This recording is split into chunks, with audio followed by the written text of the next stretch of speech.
Speech off. Hi guys, welcome to my channel. My name is Paula and I am here to do a May reading update and also an update on what I have added to Goodreads so far this month. I decided to combine them because I don't have a lot of books to talk about, so really there's only one I can talk about, and thankfully it's the best one. So here goes. Well, actually some of these are April books too, because again, I did not read that much in the last week of April. So I'll start with the books I read. The first one is I Just Want to Be Loved by Casey Watson. I gave this one 4 stars. Casey Watson is one of the foster care authors I read.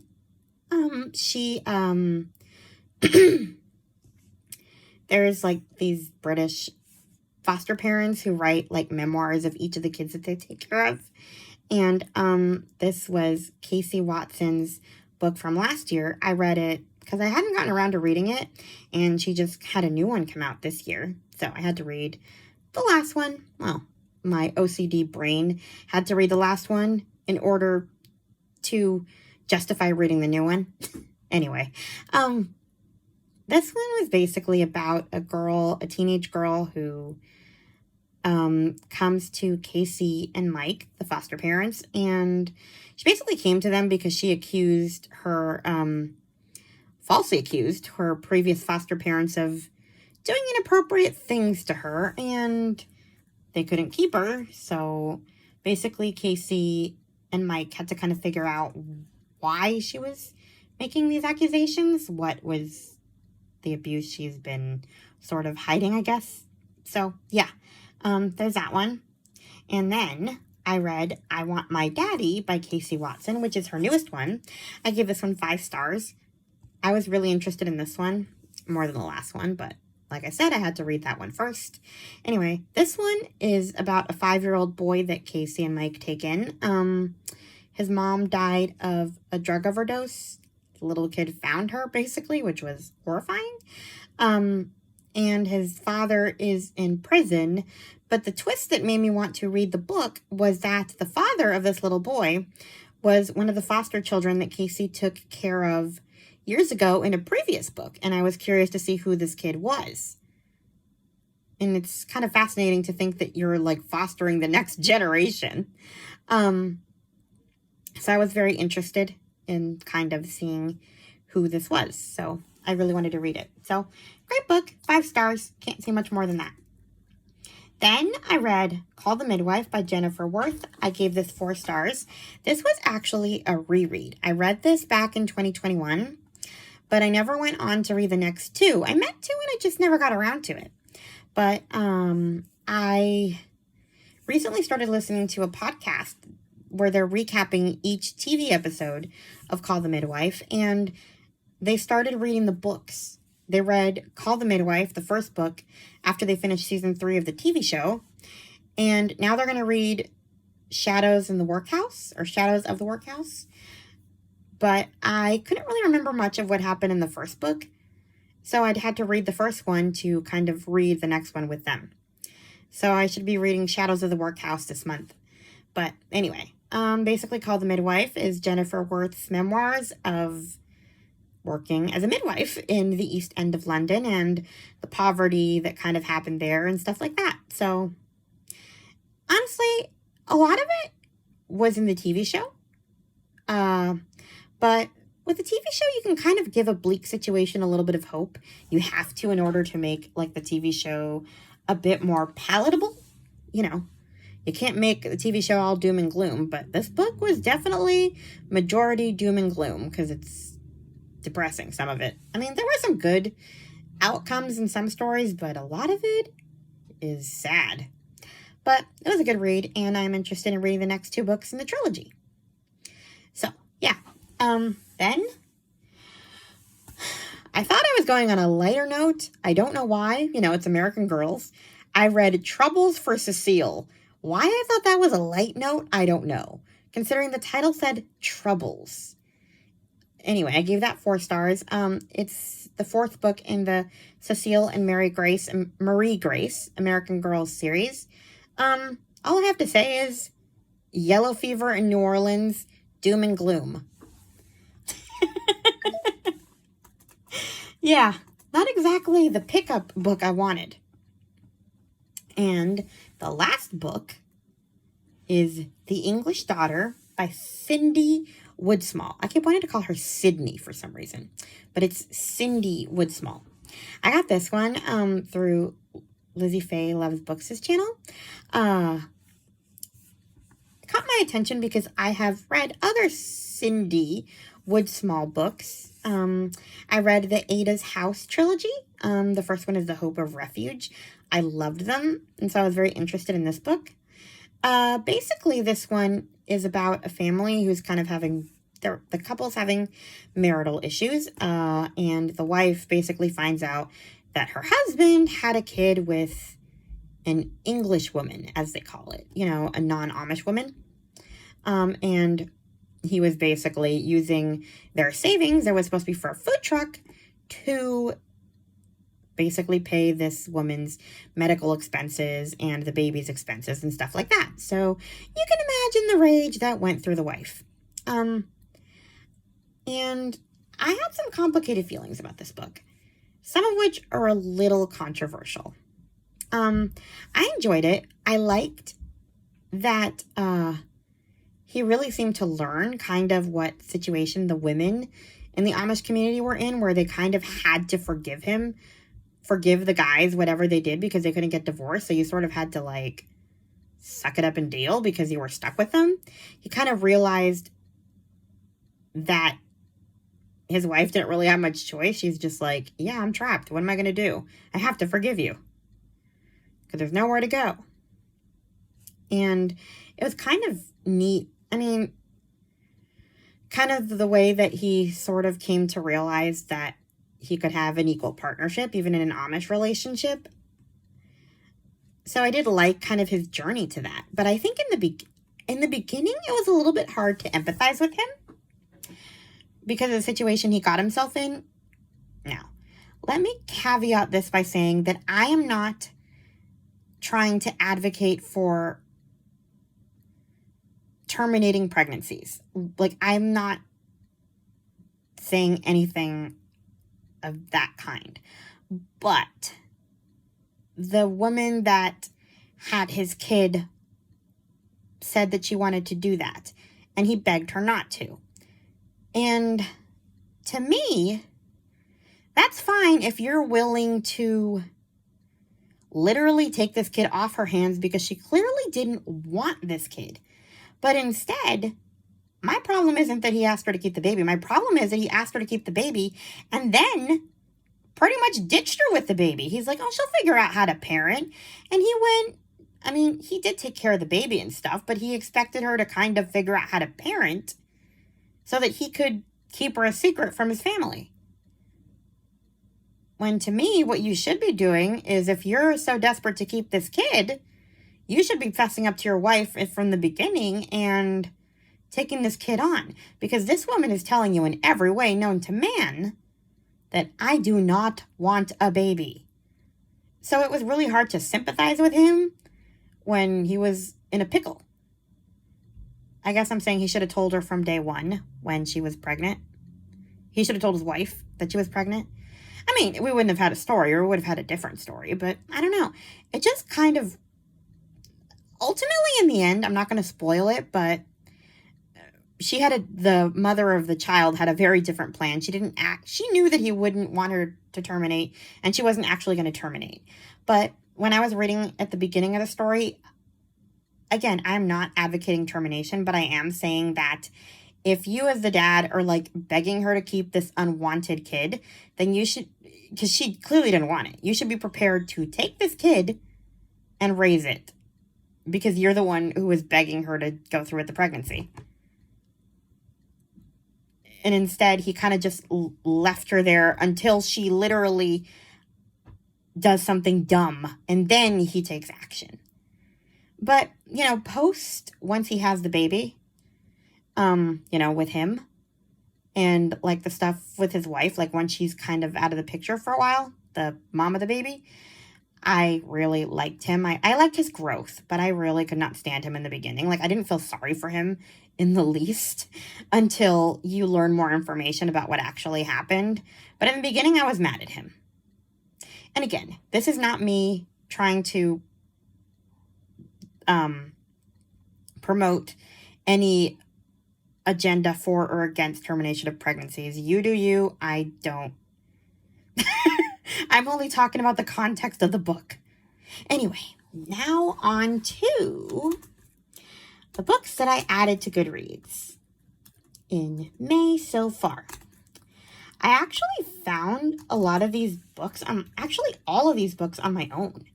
No recommendations from anyone so far except one book, but I'll start with the ones I found. So the first one, I was kind of looking through the Christian fiction section of Goodreads. I mean, not Goodreads, of Libby. And I was looking for another book, and I found this one. It's called The Italian Ballerina by Christy Cambron. Anyway, Rome, 1943. With the fall of Italy's fascist government and the Nazi regime occupying the streets of Rome, British ballerina Julia Bradbury is stranded and forced to take refuge at a hospital on Tiber Island. But when she learns of a deadly sickness that is sweeping through the quarantine wards, a fake disease known only as Syndrome K, she is drawn into one of the greatest cons in history. Alongside hospital staff, friars of the adjoining church, and 2 allied medics, Julia risks everything to rescue Italian Jews from the deadly clutches of the Holocaust. But when one little girl who dreams of becoming a ballerina arrives at their door, Julia and the others are determined to reunite the young dancer with her family, if only she would reveal one crucial secret: her name. Present day, with the recent loss of her grandfather, a beloved small-town doctor and World War II veteran, Delaney Coleman returns home to help her aging parents, even as she struggles to pick up the pieces of her own life. When a mysterious Italian woman claims she owns one of the family's precious heirlooms, Delaney is compelled to uncover what's true of her grandfather's hidden past. Together with the woman's skeptical but charming grandson, Delaney learns of a Roman hospital that saved hundreds of Jewish people during the war. Soon, everything Delaney thought she knew about her grandfather comes into question as she wrestles with the possibility that the man she'd revered all her life had unknown ties to Rome and may have taken noble secrets to his grave. Yeah, this is apparently Christian fiction. It was in the Christian fiction section of Libby's audiobook collection, so we shall see. Anyway, next one was also in that section. It's called The Prayer Box by Lisa Wingate. I read Before We Were Yours by Lisa Wingate, and I also read a book about a lighthouse. I forgot what it was called, but it was depressing. Before We Were Yours was more, well, I mean, it was still slightly depressing, but it was better. But I didn't know that Lisa Wingate wrote Christian fiction. Anyway, this one's called The Prayer Box. When Iola Ann Pohl, an old-timer on Hatteras Island, passes away in her bed at 91, the struggling young mother in her rental cottage, Tandy Jo Reese, finds herself charged with the task of cleaning out Iola's rambling Victorian house. Running from a messy, dangerous past, Tandy never expects to find more than a temporary hiding place within Iola's walls. But everything changes with the discovery of 81 carefully decorated prayer boxes, one for each year, spanning from Iola's youth to her last days. Hidden in the boxes is a story of a lifetime, written on random bits of paper, the hopes and wishes, fears and thoughts of an unassuming but complex woman passing through the seasons of an extraordinary, unsung life filled with journeys of faith, observations on love, and one final lesson that could change everything for Tandy. So it sounds like she has a box of prayers. Pretty fascinating. Anyway, then I found a couple of books by a new author I never heard of. What was I reading? I can't can't remember what book I was reading, but it tells you, like, if you like this book, you'll like these books. Actually, I think it was one of the Casey Watson books, now I think about it. Yeah, that was one of the last things I read. Anyway, I don't know how they came up with that algorithm for foster care books, but okay. Anyway, Miranda Smith is the author, so I found 2 books by her that Audible recommended that I try. Couldn't find them at the library, so I bought them on Audible. So, first one is The School Trip by Miranda Smith. They should have been watching, but my little girl is gone. On this crisp October day, the class of 6-year-old children are wrapped up warm in gloves and coats for their trip to a local farm. They giggle as they stroke the animals and search for the perfect Halloween pumpkin. And as I watch my daughter Claire race off with her friends, the pink ribbon in her hair bouncing, I breathe a sigh of relief. It's been so hard since my husband died, and my sweet little girl deserves to be happy. But as the sun sets and the teachers gather the children, Claire is nowhere to be seen. We call the police and frantically scour the fields and playgrounds, my heart breaking as I cry out Claire's name. And then a detective shows me a video. My daughter skipping away from the farm, holding hands with an adult in a bulky coat, their caps pulled down low. My blood turns to ice. Claire would never leave with a stranger. Whoever took her must be someone I know. But who could want to punish me this badly? Is it linked to the night I refused to think about, the terrible night my husband died? Did my mistakes put my baby girl in danger? Can I save her by finally facing the past? Or will I lose her forever when the truth comes out? Yep. I'm always, for some reason, interested in a kidnapping. Because always family secrets come out. Anyway, next is Not My Mother by Miranda Smith. What if the person you trust most in the world is lying to you? I'd heard of the baby Caroline case, of course. When a baby is snatched from her mother's arms, the whole country knows about it. I knew about the parents left lying by the swimming pool, the open window in the nursery, but I never dreamed it had anything to do with me. Today, my beautiful daughter turned 1. We were unwrapping gifts and blowing out candles when the knock came at the door, and they took my mother away. The police say she's not really my mother, that she stole me 30 years ago. When I visit her, desperate for answers, she looks me in the eye and says nothing. I can barely breathe. Is my whole life a lie? I have to find out, but the more I learn, the more scared I become. And soon I start to wonder, am I losing my grip on reality, or is my own daughter in terrible danger? Yeah, that is terrifying, and is also another kidnapping story. Anyway, then I found, also on Audible, another suggested book, Other People's Marriages by Carrie Fisher. As I stood at my own birthday party, listening to my husband's speech about me, I could no longer silence the thought that had started as a low-level hum 5 years ago and built until I could no longer ignore it. Did I want to leave him? Steph has spent decades building a family with her husband, Mal, and putting that family first. She is the glue that holds them all together, and she has convinced herself that she's been happy most of the time. But as she stands at her birthday party, watching her husband talking about a wonderful marriage she doesn't fully recognize, the doubts that she has been pushing down for so long begin to grow. After the party, as Steph tries to gather her courage to leave Mal, she receives a letter from her old friend Evie. Steph hasn't spoken to Evie since a sunny weekend on a holiday beach 20 years earlier, when the two friends said things to each other that could never be unsaid. And now, Evie is seeking a reunion and a way to repair the friendship. But this reunion threatens to reveal a secret that could destroy 2 families. I must know what this secret is. I'm pretty sure I read another book by Carrie Fisher. It was about an adoption, I think. Anyway, yeah, I'm interested. And then I got The Clockmaker's Daughter by Kate Morton. I'd heard about this book before. I've only read one book by Kate Morton. Even though I have practically her entire collection on Audible, it's so bad. This is one of the ones I didn't have, and it was on sale, so I just got it because it was on sale. Anyway, my real name no one remembers. The truth about that summer no one else knows. In the summer of 1862, a group of young artists led by the passionate and talented Edward Radcliffe descends upon Birchwood Manor on the banks of the Upper Thames. Their plan to spend a secluded summer months in a...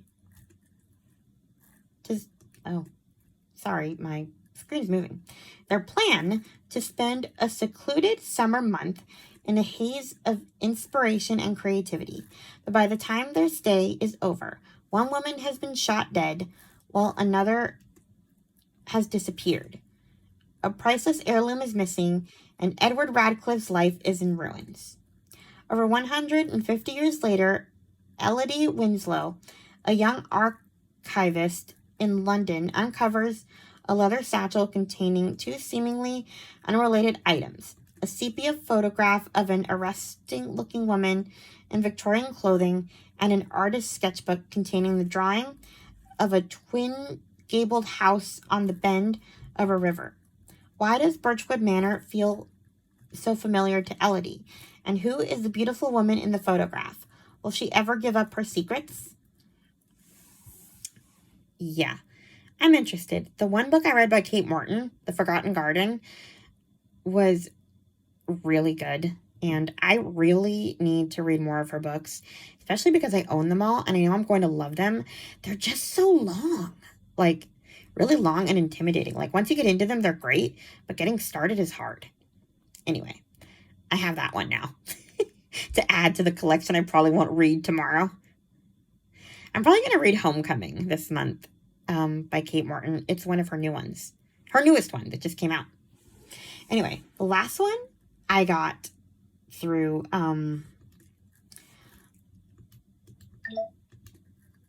Oshina. From Oshina, Gotta Read Them All. It's called A Life Once Dreamed. I did not write down the author's name. That's bad. But yeah, Oshina had it in one of her videos. I think it was her wrap-up. Oshina and I don't normally overlap, but this one sounds interesting. A teacher, I guess like in the 1800s or something, finds a baby, like an abandoned baby or something, and wants to keep it, but if she has a baby, you know, they don't let her teach because she has a child. You know, this is 1800s, so like all these men are like offering to marry her. I don't know. I am always a sucker for an abandoned baby story or a found family or something like that. So I'm willing to give this a try, but I may have to buy it because I cannot find it in either library that I'm signed up for on Libby. So Oshina, if you can let me know if this is worth buying or not. Maybe I'll look on Hoopla. Anyway, that is all I have for this video. Please like, comment, and subscribe, and I'll talk to you in my next video. Bye! Speech on. Stop recording video.